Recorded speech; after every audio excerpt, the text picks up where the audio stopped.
on va essayer d'expliquer l'oxydation du glucose. Qui dit oxydation du glucose, c'est la glycolyse. Glycolyse, c'est like hydrolyse. Lyse, il y a hydrolyse, il y a glycolyse. Okay? Il y a le catabolisme du glucose.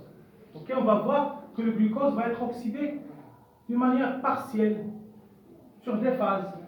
Donc, premièrement, comme on l'avait déjà vu hier, le glucose va franchir la membrane plasmique via des perméases. Normalement, des perméases, c'est un transport qui est passif, ça ne demande pas de l'énergie. Donc, sans ATP, c'est un transport facilité via une perméase. Donc, ça va franchir la membrane plasmique, soit la membrane, soit le franchissement, ça va demander l'insuline. C'est pour les organes insulinodépendants. Sinon, ça ne va pas demander l'insuline, c'est pour les organes qui ne nécessitent pas l'insuline, comme le cerveau. Après, le glucose va se trouver au niveau du cytosol, au niveau du cytoplasme. Normalement, vous allez me dire, puisqu'il va se trouver au cytosol, puisque le passage c'est sans énergie, donc le glucose, il pourra ressortir, donc reflux. Non, au niveau du cytosol, comme je l'ai dit hier, donc il sera séquestré parce qu'il sera phosphorylé. Je vais avoir un glucose 6-phosphate, donc on va ajouter le phosphate au niveau du carbone 6. Ça, vous allez le voir en S4, Inch'Allah, cours de biochimie. Donc le glucose, normalement, oxydation partielle, va dans les deux pyruvates. Je vais former des molécules d'ATP, 2 ATP, adénosine 3-phosphate, liaisons riches en énergie, ce sont des liaisons anhydrides.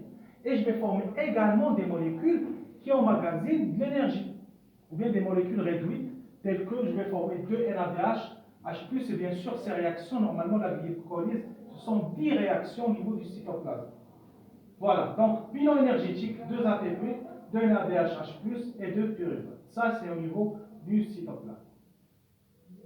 Après le devenir du pyruvate, on a dit hier, soit je vais avoir en présence d'oxygène, soit en absence d'oxygène. S'il n'y a pas d'oxygène, je vais avoir fermentation, soit je vais avoir une fermentation alcoolique, comme l'éthanol, sinon lactique, etc.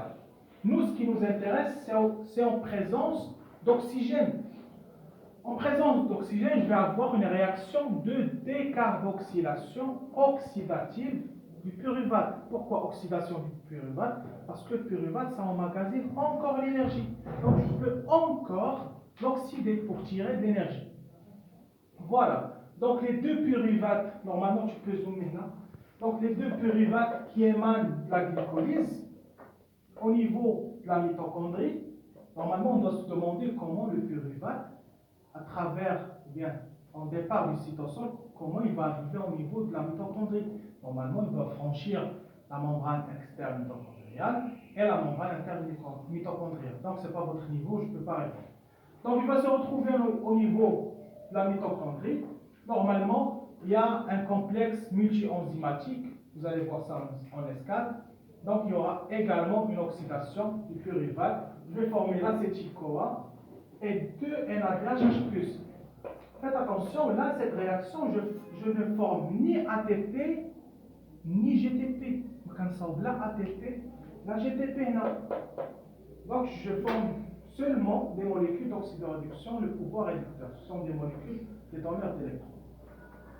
Après, on s'est posé la question, c'est quoi le devenir de ces molécules? C'est que les NADH, par exemple, c'est la réoxydation au niveau de la chaîne respiratoire. Ok? 3. Je vais prendre encore des acétyl-CoA. Voilà. J'ai des molécules qui sont oxydées, telles que NAD+, FAD. Cette fois, je ne vais pas produire l'ATP, je vais produire le GTP. GTP, c'est une molécule qui emmagasine l'énergie. C'est like ATP. ATP et GTP, c'est la même chose. Ok? Donc, je vais former du GTP. Je vais former cette fois FADH2. Donc, Tohol dire FADH2, c'est au niveau du cycle de Krebs. À la journée, il n'y a pas de FADH2. Donc, je n'ai que NADH+, NADH+. Donc, cycle de Krebs, ou bien encore appelé cycle de l'acide citrique, je vais former du FADH2, également NADH+, avec un départ du carbone.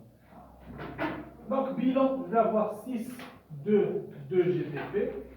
Et là, ces molécules, FADH2, NADH+, NADH+, NADH+, vont passer au niveau de la chaîne respiratoire, de la mitochondrie, de la membrane intermitochondriale, puisqu'on va le voir tout à l'heure. Il y a un complexe, il y a des complexes protéiques. Normalement, il y a 4 complexes protéiques. Ils vont être réoxydés pour libérer leurs électrons. Et on va voir la suite. Merci.